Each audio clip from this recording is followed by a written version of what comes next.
वक्रतुण्डं महाकाय सूर्यकोटिसम्प्रभ निर्विघ्नं कुरु मे देव सर्वकार्येषु सर्वदा। मंगलभवने मंगलहारी उमा जपते त्रिपुरारी विश्वनाथ मम नाथ पुरारी त्रिभुवन महिमा विदित तुम्हारी। हर हर महादेव, घर घर महादेव। देखिए शिव जी का कथा, हम पार्वती जी का कथा सुना रहे हैं आप लोगों को। आप लोग सुन लीजिएगा, क्योंकि कथा सुनने का शिव जी का बहुत बड़ा महत्व होता है।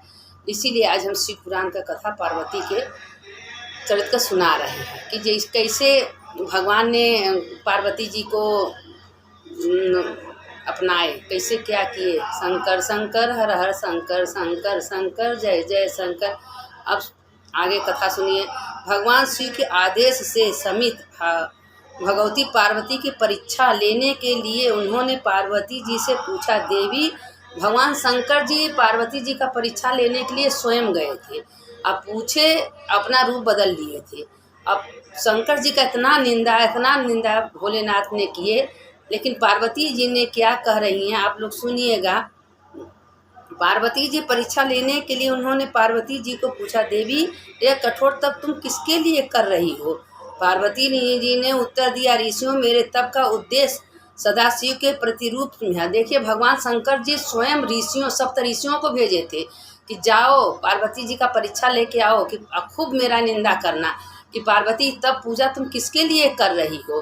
पार्वती जी ने अब जो ऋषि थे, देखिए कितना शंकर जी के बारे में बोल रहे थे। पति रूप में प्राप्त करना है। ऋषियों ने कहा, देवी नारद ने तुम्हारी बुद्धि को बिगाड़ दिया है। तुम ऐसे पति के लिए तप कर रही हो। उदासीन, अमंगल, वेशधारी, गुणहीन तथा शरीर पर सर्पों की माला धारण करने वाला है। हमने तुम्हारे लिए उपयुक्त वरन चयन किया है। तुम्हारे लिए खूब अच्छा वर हम चुने हैं। तुम ऐसे पति को क्यों इतना तपस्या कर रही हो। अब देखिए पार्वती माता क्या बोल रही हैं, सुनिए। सुंदर सगुण संपन्न बैकुंठ धामी पति। पार्वती बोली, ऋषियों, मेरा शरीर पार्वती ऋषियों ने बोले कि पर्वत के उत्पन्न हुए, इसलिए शरीर भले ही छूट जाए, हट नहीं छूट सकता। मेरा इसीलिए जन्म हुआ है, करोड़ों जन्मों के लिए हट किया है। मैंने भगवान शिव से विवाह करूंगा या फिर कुंवारी ही रह जाऊंगा। लेकिन ऋषियों ने भगवती पार्वती से जगदम्बा जानकर प्रणाम किया तथा महेश्वर शिव जी को समाचार बताया, जिसे सुनकर महादेव जी परम प्रसन्न हुए। अब देखिए ऋषियों इतना बुराई निंदा भगवान शंकर का की, लेकिन पार्वती टस से मस नहीं हुई, क्यों कहे हम शिव जी को पति बनाएंगे, शिव जी मेरे पति बनेंगे और दूसरा कोई मेरा पति बन ही नहीं सकता है। अब ऋषि जाके भोलेनाथ से कहे, भोलेनाथ एकदम खुश से, अब भोलेनाथ उसके बाद आएंगे। उसी समय तारक नामक एक असुर हुआ। उसने अपने बल से, प्रचंड तेज से समस्त लोकपालों को जीत लिया। देवताओं लोग पराजित होकर दर दर भटकने लगे। तारकासुर को वरदान प्राप्त कर भगवान शंकर ने वीर से उत्पन्न पुत्र के द्वारा ही उसकी मृत्यु होगी। देवगण अपनी समस्या लेकर ब्रह्मा जी के पास पहुँचे कि भाई तारक का मृत्यु कैसे होगी, शंकर के ही पुत्र से होगी। अब शंकर जी के पुत्र, जब शंकर जी शादी ब्याह करेंगे तभी तो पुत्र होगा। तो इसीलिए शंकर जी पार्वती तपस्या कर रही हैं। अब शंकर जी जाएंगे उनसे परीक्षा लेने के लिए। ब्रह्मा जी ने कहा, तुम लोगों किसी तरह प्रयत्न करके कामदेव को भगवान शिव के पास भेजो। अब कामदेव को भेजिए। अब कामदेव को भेज के उनके तीर से उनको विचलित कर दिए, क्योंकि शंकर जी समाधि में चले गए थे। भगवान शिव के पास भेजा, जो उसके मन में क्षोभ उत्पन्न करके समाधि विचलित हो सती जी उन्होंने दक्ष के यज्ञ में कठोर तप किया था। शिव जी की समाधि भंग हो गई।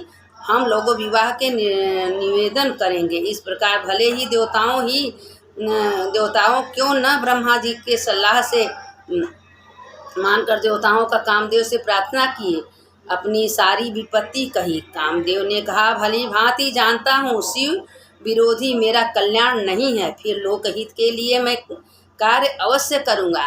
कामदेव जानता था कि मेरा बचना मुश्किल है, क्योंकि शिव विरोधी कोई बच नहीं सकता है। लेकिन तभी कामदेव देवताओं के भलाई के लिए गए और प्रार्थना करने के बाद देवताओं जब प्रार्थना किए तब गए, वो अवश्य करूँगा। कामदेव ने अपना पुष्प का धनुष बाण लेकर भगवान शिव के समीप गया। उन्होंने अपने प्रभाव से समस्त भूमंडल वश कर दिया। इतने में तो अपना जो बाण छोड़े थे कामदेव, उतने में क्या हुआ कि भगवान का विचलित हो गए। भगवान सोचे कौन है, भगवान देखे तो कोई अगल बगल नहीं, तो देखे आमे के पेड़ पर पीछे छिपे थे। अब अपना तीसरा नेत्र खोले और उसी में कामदेव भस्म हो गए। अब भस्म हो गए, हाहाकार मच गया, सारे देवता देवी सब चिल्लाने लगे, हाय क्या होगा, हाय क्या होगा।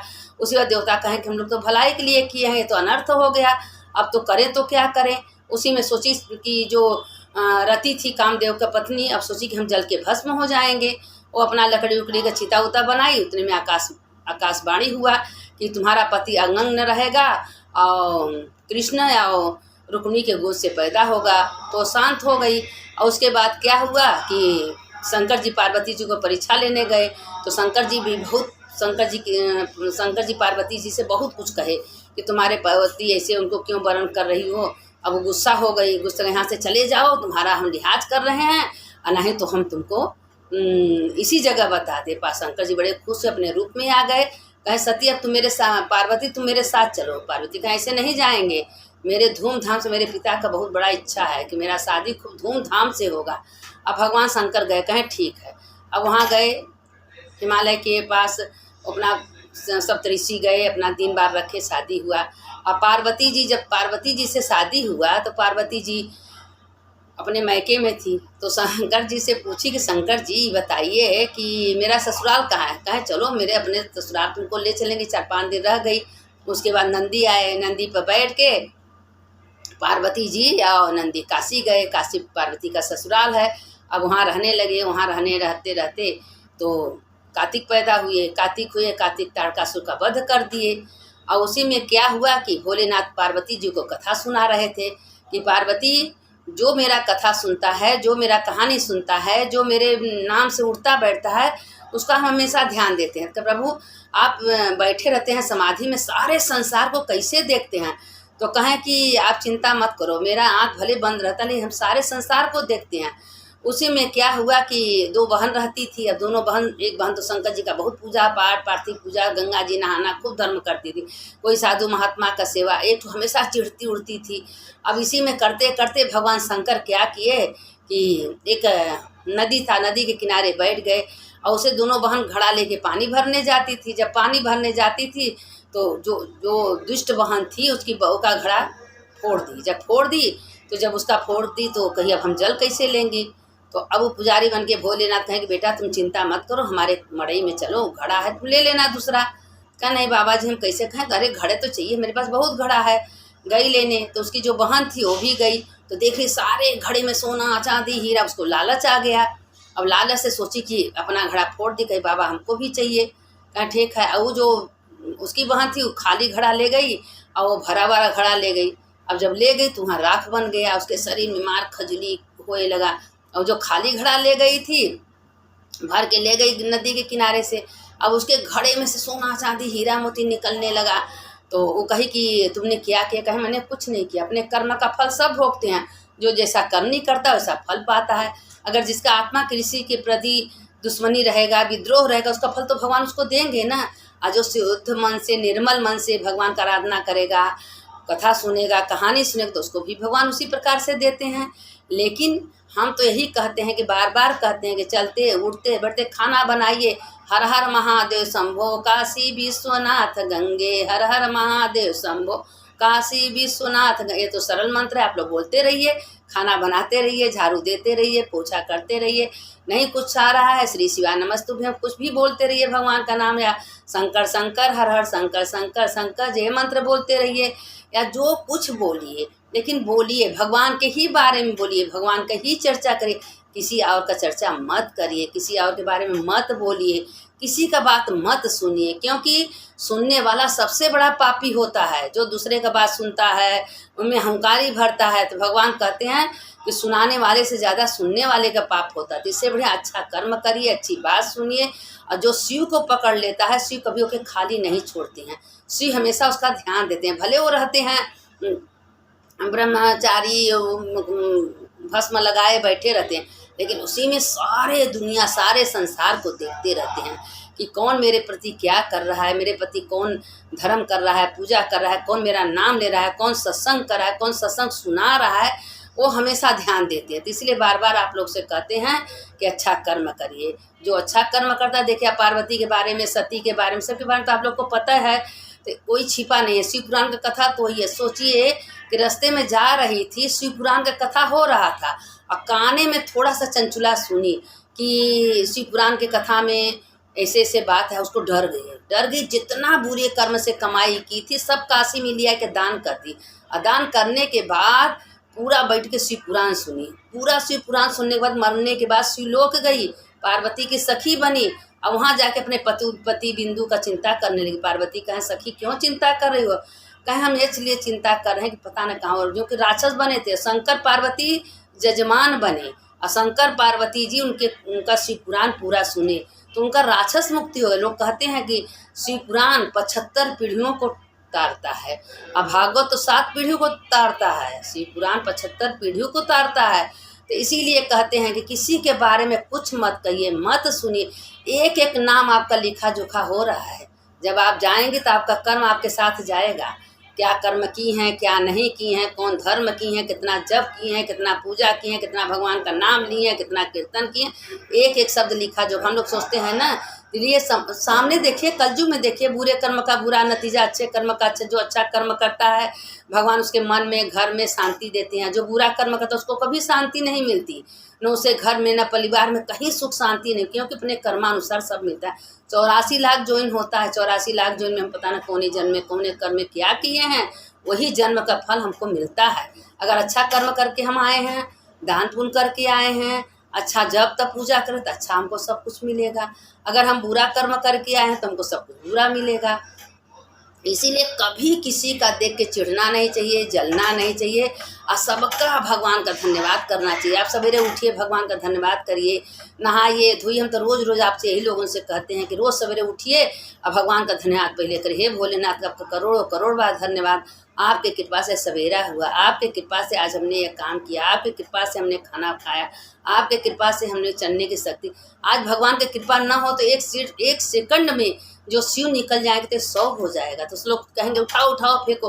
तो आज का दिन बीता तो भगवान का बहुत बहुत धन्यवाद मनाना चाहिए कि हे भगवान, आज के दिन आपकी कृपा से अच्छे बीता। तो इसीलिए बार बार आप लोग को समझाते हैं, कहते हैं कि अच्छा कर्म करिए, सवेरे उठिए, नहाइए धोइए, भगवान का मनन चिंतन कीर्तन करिए। देखिए यही साथ जाएगा, कुछ भी नहीं जाएगा।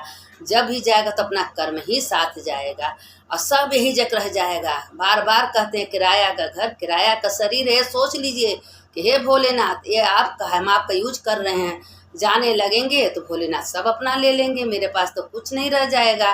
कहेंगे बहुत हमारा यूज की, अब छोड़ो, चलो मेरे साथ। तो नंग होके जाना है, कुछ नहीं लेके जाना है। जाना है तो अपना धर्म अच्छा कर्म करके जाएंगे तो हाँ अच्छे से रहेंगी, अच्छे से भगवान।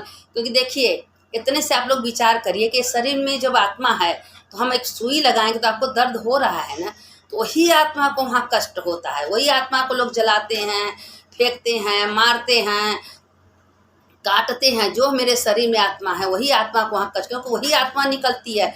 शरीर तो यहीं पर रह जाती है, शरीर कहीं किसी का गया है, शरीर तो आत्मा निकल गई। 1 घंटा के अंदर 2 घंटा के अंदर लोग कर्म क्रिया करके ख़त्म कर देंगे। तो वही आत्मा को दर्द होता है बुरे कर्म करने वाले को। जैसे बुरे कर्म करते हैं उसी तरह उनको मारते हैं, जलाते हैं, काटते हैं, रो नरक में डालते हैं, कीड़े मकोड़े में डालते हैं। तो अपने कर्मानुसार सबको फल मिलता है। और जब हम अच्छे कर्म आप लोग करेंगे तो अच्छा फल आपको मिलेगा। बुरा कर्म करेंगे तो कोई चीज़ खाइए, भगवान को अर्पण करके खाइए, भगवान को भोग लगा के, वो महाप्रसाद हो जाता है। लोग जब तुलसी जी का पूजा करते हैं तो मंत्र बोलते हैं ना, महाप्रसाद जननी सौभाग्यवर्धनी आदि व्याधि हरा नित्यम तुलसी त्वम नमस्तुते। महाप्रसाद हो जाता है। तो महाप्रसाद खाइए ना, क्यों हम फालतू चीज़ खाएं? अच्छे चीज़ खाइए, अच्छा मन रहेगा। जैसा अन्न वैसा मन। अगर अच्छा अन्न हम खाएंगे तो मेरा मन भी अच्छा रहेगा, अगर बुरा अन्न खाएंगे तो बुरा मन हमारा रहेगा। तो यही सोचना चाहिए कि भगवान को भोग लगा के खाएंगे तो अच्छा हो जाएगा, वो प्रसाद हो जाएगा। तो प्रसाद खाइए, मन भी अच्छा रहेगा, तन भी अच्छा रहेगा। तो इसीलिए कहते हैं कि अच्छा कर्म करिए, अच्छा कर्म का फल अच्छा मिलेगा। अब बुरे कर्म का फल बुरा मिलता है, ये तो सब जानता है। आज से इतने, अब आगे कल इसका कथा आप लोग को आगे भेजेंगे। शंकर शंकर हर हर शंकर, शंकर शंकर जय जय शंकर। मंगल भवन अमंगल हारी, उमा जपत एहि त्रिपुरारी। मंगलम भगवान विष्णु मंगलम गणध्वज मंगलम पुंडरीकाक्ष मंगलाये तनो हरि। रामा कृष्णा वासुदेव भक्ति मुक्तिदायकम, रामा कृष्णा वासुदेव भक्ति मुक्तिदायक। हर हर महादेव, घर घर महादेव। सुनने वाले की